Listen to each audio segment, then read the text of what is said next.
Hello tout le monde, bienvenue dans une nouvelle vidéo. Ça fait un bon moment que j'ai pas posté sur YouTube.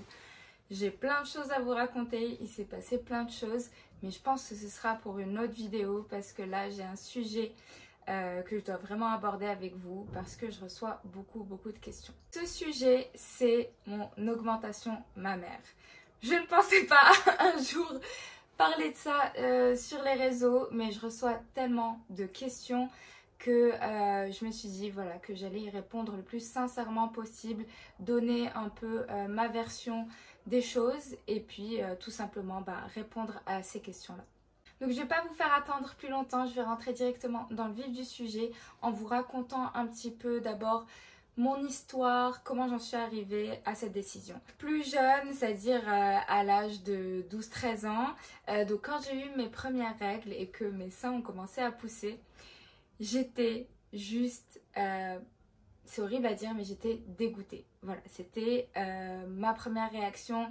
Je voyais mes seins grandir et vraiment, je me souviens très bien, je m'endormais tous les soirs en priant pour qu'ils arrêtent de grandir, tellement j'étais gênée.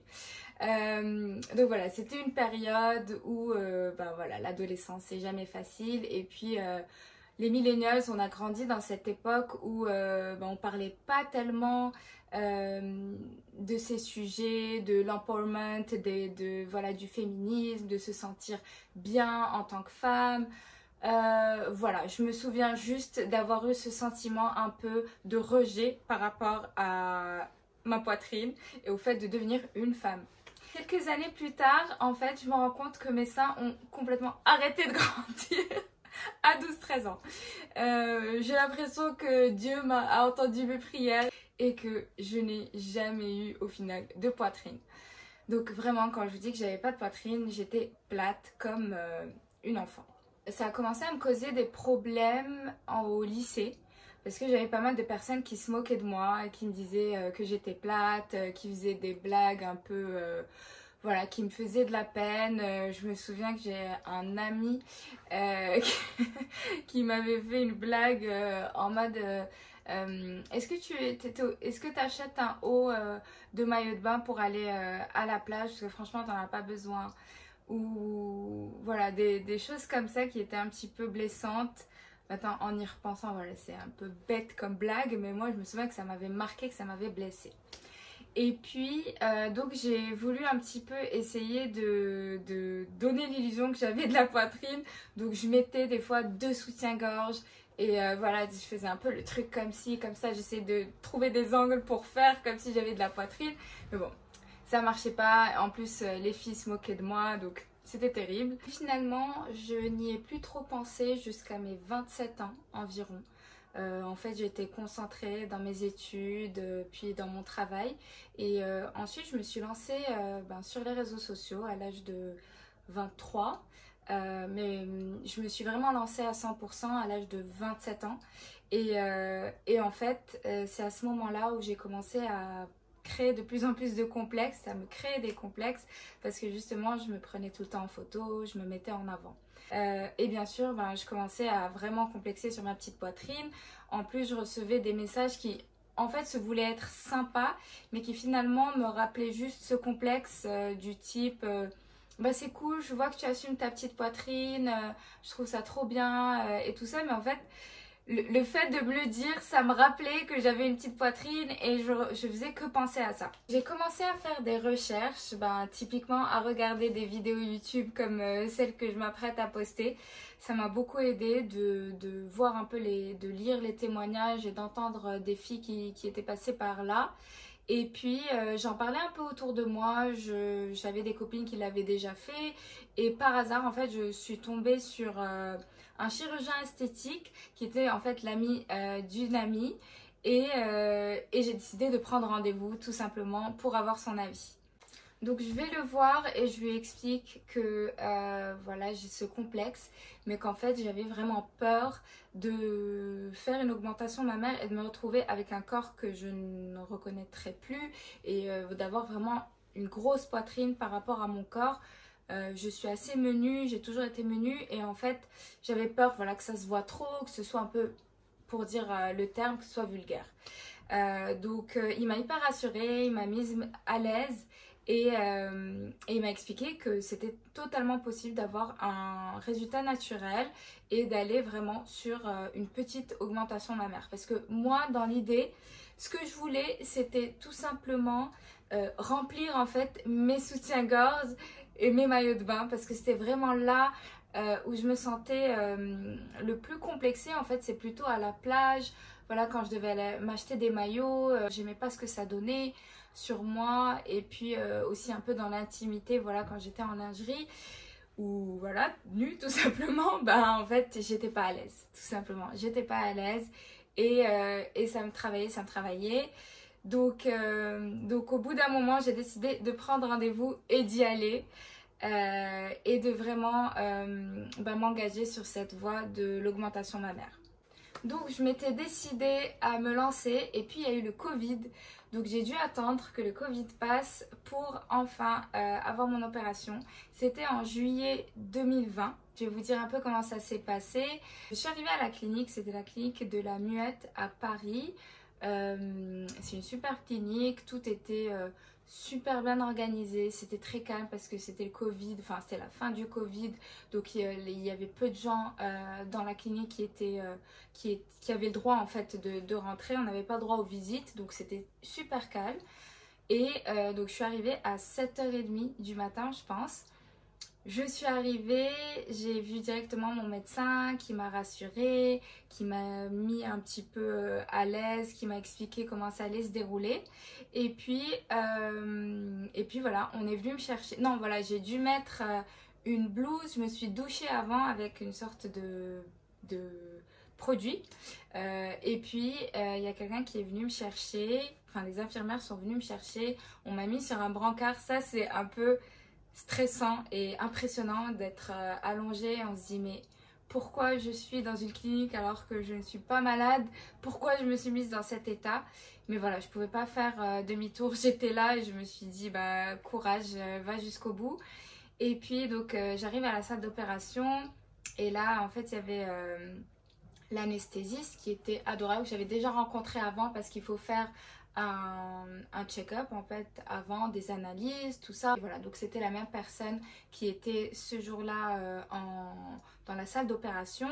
Il était super, super sympa, très zen. Tout le monde était très calme autour, donc ça m'a aidé à me sentir bien et sereine. Et puis donc on me met voilà, le produit anesthésiant. Et là, je disparais. Je disparais. Meilleure sieste de ma vie. Je ne me souviens de rien, heureusement. Et je me réveille dans le petit espace de réveil.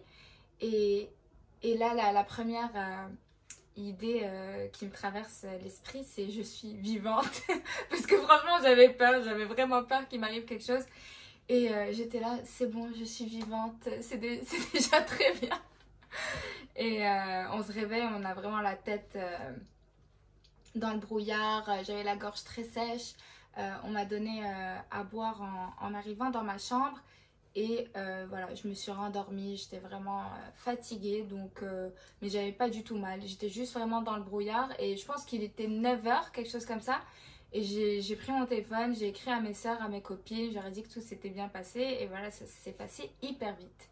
Donc je passe à peu près la journée à dormir, me réveiller, manger, boire de l'eau dans un état un peu second. Et vers 19h, j'ai mon médecin qui arrive et qui me propose d'enlever en fait le bandage qu'il y avait autour de ma poitrine. J'avais un grand bandage tout autour de voilà, tout le torse.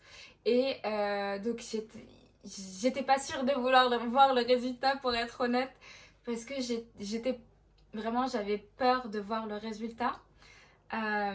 Donc il me dit on va découper le bandage, tu vas voir le résultat. Et j'étais là ok, on va faire ça. Mais j'étais pas très emballée. Donc il enlève voilà, tous les bandages. Il me dit donc regarde, est-ce que ça te plaît? J'ai à peine regardé le résultat parce que franchement j'avais peur de regretter, que ça me plaise pas, que je sois choquée. Donc j'ai juste jeté un coup d'œil, ça m'avait l'air bien. J'étais soulagée et surtout en fait j'étais contente de l'avoir fait, de passer à l'acte parce que franchement ça me prenait beaucoup d'énergie. J'y pensais tout le temps, c'est tout le temps dans ma tête. Et là le fait de l'avoir fait, en fait j'étais plus sereine et je sentais juste que j'avais un poids en moins, tout simplement. Donc voilà, après j'ai pu partir de la clinique. J'ai une amie qui est venue me chercher et en fait pendant tout le process j'ai pas du tout eu mal, à part au moment où j'ai dû rentrer chez moi dans le taxi, parce qu'en fait à Paris il y a des pavés et donc le taxi il faisait comme ça et moi j'étais là avec ma poitrine parce qu'en fait avec les vibrations ça me faisait vraiment mal. Franchement c'était presque le seul moment où j'ai eu mal de toute l'opération, quoi. Parce que même en rentrant chez moi, j'ai passé la soirée tranquille. On a commandé des sushis. Tout se passait très bien. Je devais prendre par contre des médicaments et porter un soutien-gorge de contention que j'ai gardé 2 mois, il me semble.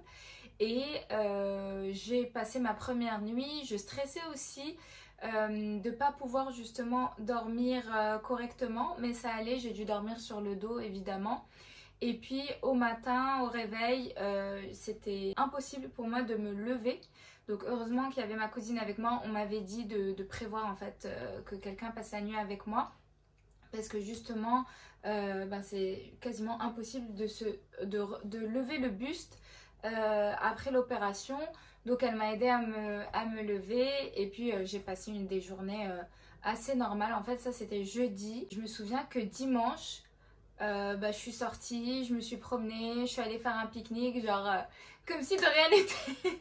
Donc vraiment une opération hyper smooth, tout s'est très bien passé, heureusement.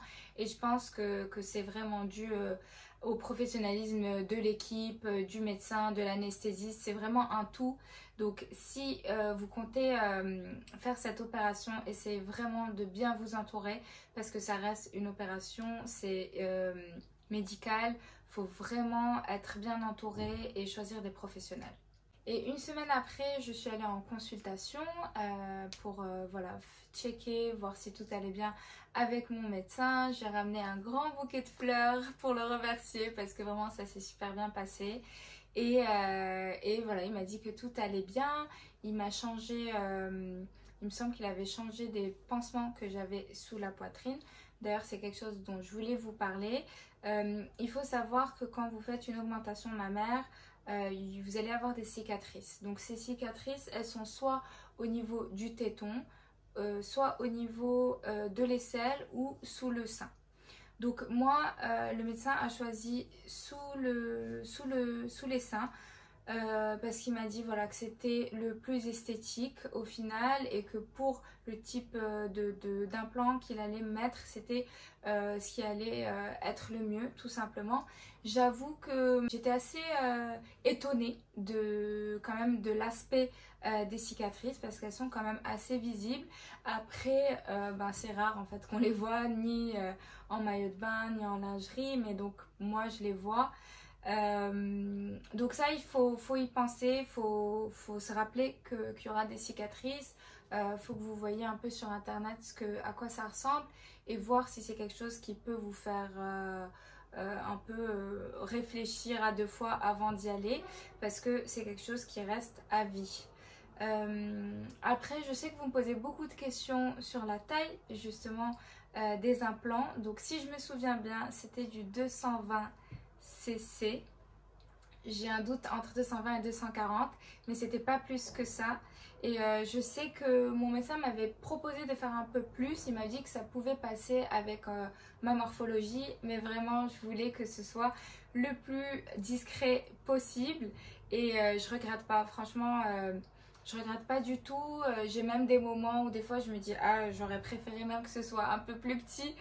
Parce que c'est vrai que j'ai grandi avec un corps et là j'ai un autre corps. Donc des fois psychologiquement c'est un peu difficile. D'ailleurs, je vais revenir sur ça après. Je vais juste vous terminer un petit peu tout le process. Donc, on est début août. Je vais en vacances avec ma nouvelle poitrine. Je suis très contente parce que pour une fois, je mets des maillots de bain et je sens que je les remplis. Et ça, franchement, ça m'a fait vraiment du bien. Je me sentais enfin à l'aise. Après, il faut mettre la crème solaire parce qu'il ne faut absolument pas mettre les cicatrices au soleil au risque d'avoir des cicatrices brunes. Voilà, j'ai pas du tout eu mal pendant toutes ces semaines-là et je continue à porter mon soutien-gorge de contention. Donc ce qui a changé depuis cette opération, c'est vrai que je suis contente en fait de pouvoir porter des maillots de bain, me sentir bien, mettre un top sans soutien-gorge et sentir en fait que j'ai une petite poitrine qui tient bien. Par exemple là, je porte pas de soutien et j'aime bien l'effet que ça donne avec un top comme ça. Après, franchement, j'ai toujours aimé m'habiller avec ma petite poitrine parce que rien ne faisait vulgaire. Je mettais voilà, je mettais des décolletés plongeants, ça passait, ça faisait un côté un peu androgyne. Là, c'est sûr que je me le permets moins parce que j'aime pas, en fait je trouve que c'est un peu trop révélateur, mais c'est rare que je sente voilà, que ça fait vulgaire parce que vraiment j'ai choisi un petit bonnet. Et puis concrètement, si j'avais un conseil pour quelqu'un qui veut faire une augmentation mammaire aujourd'hui, c'est vraiment de réfléchir aux raisons. Est-ce que c'est pour vous? Est-ce que c'est pour les autres? Est-ce que c'est pour quelqu'un? Je parle voilà, par exemple d'un petit copain ou pour le regard des hommes parce que ça rentre en compte. Je sais que moi je l'ai fait parce que j'avais un besoin de féminité, on va dire. Et aujourd'hui, avec l'âge, donc ça fait 3 ans maintenant, ben, je me rends compte que c'est pas là-dedans en fait qu'on trouve sa féminité. Je pense que j'aurais peut-être pu m'accepter comme j'étais. Mais là, je le dis, voilà, avec cette maturité du haut de mes 32 ans, j'en avais 29 à l'époque. Mais voilà, je sais que c'est peut-être pas la conclusion à laquelle vous vous attendiez. Mais très sincèrement, je pense qu'il faut être vraiment sûr à 100% que c'est quelque chose dont vous avez vraiment besoin, qui va vous aider à vous sentir mieux. Ça doit pas être juste une envie comme ça doit pas être pour ressembler à un tel. C'est pas un caprice, c'est quelque chose d'assez important et vous allez vivre avec pendant un bon moment. Après, c'est sûr que ça m'a apporté un peu plus de confiance en moi. Comme je vous ai dit, pour les vêtements, des fois je me sens plus à l'aise dans ce que je porte. Mais concrètement, ça n'a pas changé ma vie. Je ne suis pas devenue une autre personne. Donc si c'est le résultat auquel vous vous attendez, je pense que c'est pas avec la chirurgie esthétique qu'on change qui on est, quel que soit l'acte, même si c'est sur votre visage. Voilà, on reste qui on est et notre personnalité, elle est là-dedans, elle est là-dedans, elle est dans votre vie au quotidien. Donc si c'est pour arranger quelque chose, un complexe, moi je suis totalement pour. La preuve, voilà, je suis passée à l'acte, mais ça doit être très réfléchi et surtout trouver les bonnes personnes avec qui justement faire cette opération parce que c'est super important, c'est votre santé avant tout. Et vraiment, j'ai pas fait cette vidéo pour encourager qui que ce soit, mais vraiment pour répondre aux questions des filles, voilà, qui m'écrivent sur Instagram et qui me demandent mon expérience, mon vécu, comment voilà j'ai ressenti un peu tout ça. Donc j'espère que je vous ai donné le plus d'informations possible. J'essaie de voir si j'ai oublié quelque chose. Ah oui, moi j'étais habituée à dormir sur le ventre. Et ben je continue à dormir sur le ventre et ça se passe très bien. Je sais que ça j'avais peur parce que franchement je suis tellement à l'aise à dormir sur le ventre que ça m'aurait trop manqué. Qu'est-ce qu'il y a d'autre? Oui, il y a la question aussi de l'allaitement. Je sais qu'il y a beaucoup de filles qui se posent la question. Moi, mon médecin m'avait dit que ça ne posait pas de problème. Ça dépend en fait si l'implant est mis sous le muscle ou sur le muscle. Mais franchement, faites des recherches parce que je me souviens pas très bien. Mais en tout cas, il m'avait dit que c'est censé marcher correctement. Pour les implants, il me semble qu'il faut les changer tous les 10 ans, mais qu'avec ces nouveaux implants plus modernes, ça peut être un peu plus. Donc il faut penser aussi à ce coût-là, c'est-à-dire que dans 10 ans, il faudra repayer une opération, donc il faut y penser aussi. Et pour le coup, ça dépend vraiment de votre médecin et de la clinique que vous choisissez. Donc voilà, c'était mon expérience pour l'augmentation mammaire. N'hésitez pas à m'écrire des commentaires si vous avez plus de questions. Je vais vous mettre aussi quelques photos d'avant-après pour que vous vous rendiez compte du résultat. Je pense que ça se voit un petit peu. Et puis je vais revenir très bientôt sur YouTube, j'espère, parce que j'ai plein de choses à vous dire. Je dois vous raconter un petit peu ce qui s'est passé ces 2 dernières années et j'espère revenir sur YouTube très bientôt avec une nouvelle vidéo.